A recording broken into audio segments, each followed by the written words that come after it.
I'm starting with slide 4 of slide set from chapter 2b, and we are starting with the properties of water. We listed about 5 different properties. So the water has a high heat capacity. What this means is that water has the ability to absorb and release heat with little temperature change. And what it does and how it affects us is it prevents the sudden change in temperature for water. And it helps us to maintain, because our bodies are composed of so much water, it helps us to maintain a constant body temperature. So the high heat capacity of water prevents the sudden change in temperature of water. Think about when you put a pot of water on the stove and you start to heat it up. I mean, almost immediately the pot is hot to your touch. I mean, the metal temperature raises very fast, but it takes a lot longer for the water inside of that pot, to start getting hotter, so it doesn't get change temperature nearly as fast. The next property of water that we want to talk about is that water has a high heat of vaporization, and that means that evaporation requires large amounts of heat. What that does, how that affects us and other living things, is that water is a useful cooling mechanism. So when we sweat and then the sweat evaporates off the surface of our skin, that requires such a large amount of heat that it releases that heat from our bodies and cools us off. The polar solvent properties of water enable water to dissolve ionic substances and to form hydration layers around charged molecules, for example, proteins. So basically, it enables water to dissolve anything that has a charge, anything that's ionic, or any ions like, sodium ions and chloride ions, and then any other compound or molecule that is polar as well. This shows you an image of water molecules forming spheres of hydration, or forming like a layer around sodium ions and chloride ions. And you can see the way that the water molecules arrange themselves around the sodium. Sodium has a positive charge, so the negative oxygen end of the water molecule will face the sodium ion. But chloride ions have a negative charge, so the positive hydrogen end of the water molecule will face the chloride ion. And that's how water is able to dissolve salts or ionic compounds, is to separate them into their positive and negative ions.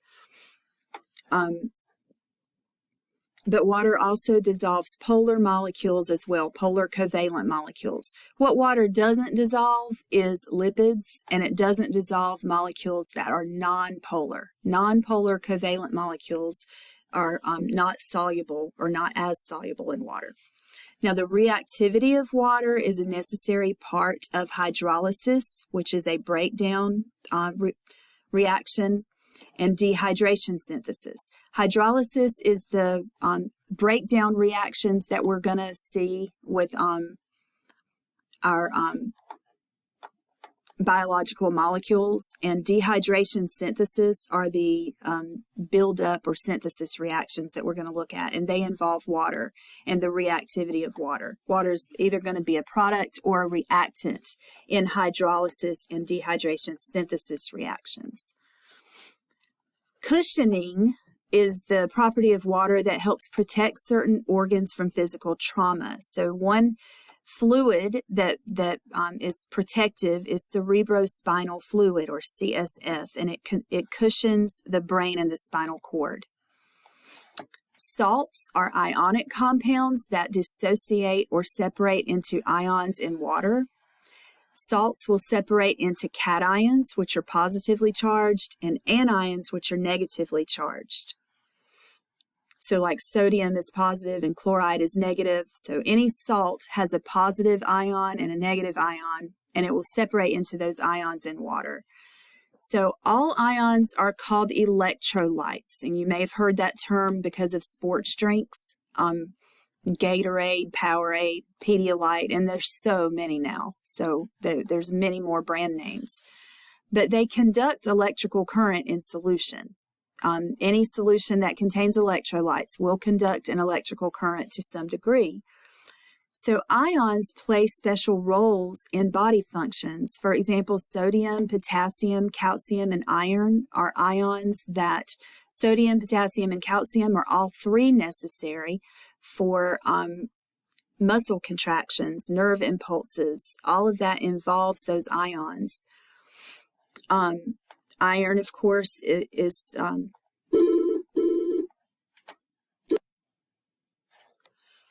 okay, so the common salts in the body would be sodium chloride, which is also the same thing as table salt. Calcium carbonate, we find that in bones and teeth. Potassium chloride, and then also calcium phosphates, also found in bones and teeth. So these are just different types of salts because sodium chloride is not the only salt that there is. I don't know why this isn't moving. Okay, then we're going to move on to acids and bases because acids and bases are also important. They're electrolytes as well because they break up or ionize and dissociate in water. Acids are proton donors because a hydrogen ion is only a proton. I mean, all it has from the atom, from the hydrogen atom, is a proton. So you will see hydrogen ion and proton used as synonyms. They're used interchangeably. So an acid is able to donate hydrogen ions when it's dissolved in solution.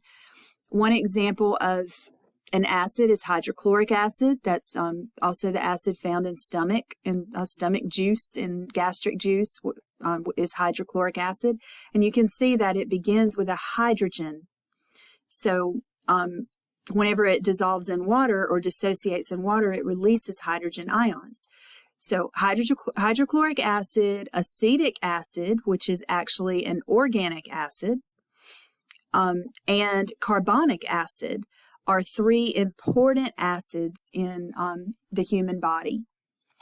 And bases, instead of being proton donors, they are proton acceptors. This is messed up, so let me see if I can fix it. Okay, there we go. You can see that. All right, sorry about that. So one example of a strong base is sodium hydroxide. Bases are proton acceptors, so they will, instead of donating hydrogen ions or protons in solution, they'll pick up hydrogen ions. So they'll remove hydrogen ions from solution.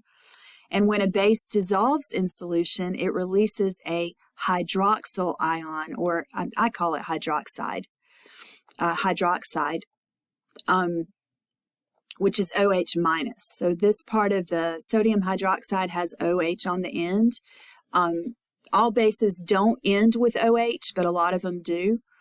So when sodium hydroxide dissolves in solution, it releases OH ions. It releases hydroxide, or OH minus.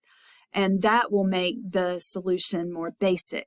Another important base is bicarbonate. You find bicarbonate ions in baking soda. Baking soda is sodium bicarbonate.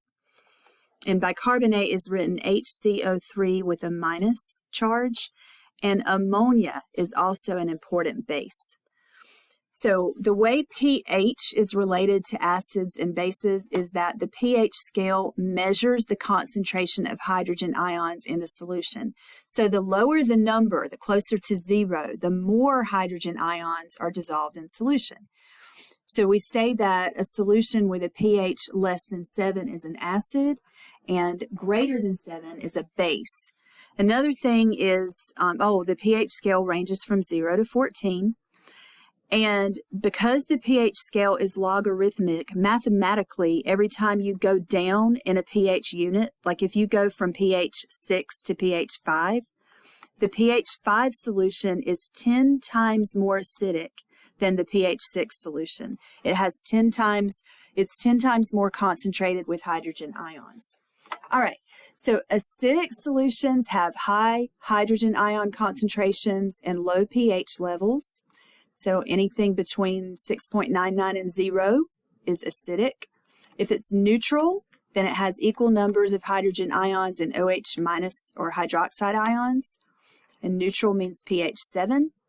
Pure water is pH 7. And then if it's alkaline or basic, then it will have a low concentration of hydrogen ions, but a high pH, anything from 7.01 to 14. Here's some common substances and their pHs. Notice that blood is close to neutral, but it's actually slightly basic, has a on average it's pH 7.4. And then you go more and more basic: egg whites, bleach, ammonia, oven cleaner like lye, and then sodium hydroxide is the active ingredient in Drano. So these are more and more basic, from blood all the way to sodium hydroxide, and then more and more acidic. Milk is slightly acidic, 6.3 to 6.6. Then you have coffee, wine, lemon juice, and gastric juice or stomach juice. And then pure hydrochloric acid or strong hydrochloric acid can even have a pH of 0. But the hydrochloric acid in our stomach keeps our stomach at a pH of around 1 or 2. Neutralization reactions are when you mix an acid and a basic base together, and that will form a salt and water, and a water and salt together make a neutral solution. Buffers are real important in body fluids. The buffers resist an abrupt or large swing in pH, so they kind of resist a change in pH. If an acid is added to the solution, a buffer will raise the pH, and if a base is added to the solution, the buffer will lower the pH. So an important buffer system, and I apologize for this, I wasn't able to fix the slides because I don't make these slides. And sometimes I can edit them, but I can't really do anything about some of this stuff. So I'll explain it. So one of our important buffer systems in our body fluids, in our blood, is the carbonic acid bicarbonate system. So what you're seeing here on the left, the reactant is H2CO3 is carbonic acid, which is a weak acid. It's a hydrogen ion donor, so it's a weak acid. And then this is just supposed to be an arrow. It's supposed to be an arrow that goes forward and backwards. So when the pH rises, when the pH rises because a base has been added or whatever to our blood pH rises too high, it becomes too basic. Carbonic acid will break up into bicarbonate and hydrogen ions, and then releases that hydrogen ion into our blood plasma, which will lower the pH. Now, let's say that the pH drops. It becomes too acidic. Then the hydrogen ions and bicarbonate ions in our blood plasma will combine and form into carbonic acid. So there's supposed to be an arrow that goes to the right and then an arrow that goes to the left. And that's what this is, instead of all these boxes here. Anyway, I apologize for that, but that's what that means, is that this is a reversible reaction, and it goes in whichever direction will get the pH back to where it needs to be. Okay, there's a clinical example here, homeostatic imbalance 2.1, which is when enzymes in the body work within a very narrow pH range. In the stomach, the enzymes need to be around pH 2, but in our blood, we have an arterial pH of 7. In our blood, the pH needs to be around 7.4. But during CPR, if they're able to measure the pH of the arterial pH, is the pH of the blood within your arteries, when that is 7, that predicts a poor outcome. When it's 6.85, that predicts that they're probably not even going to survive. Okay, so that is during CPR.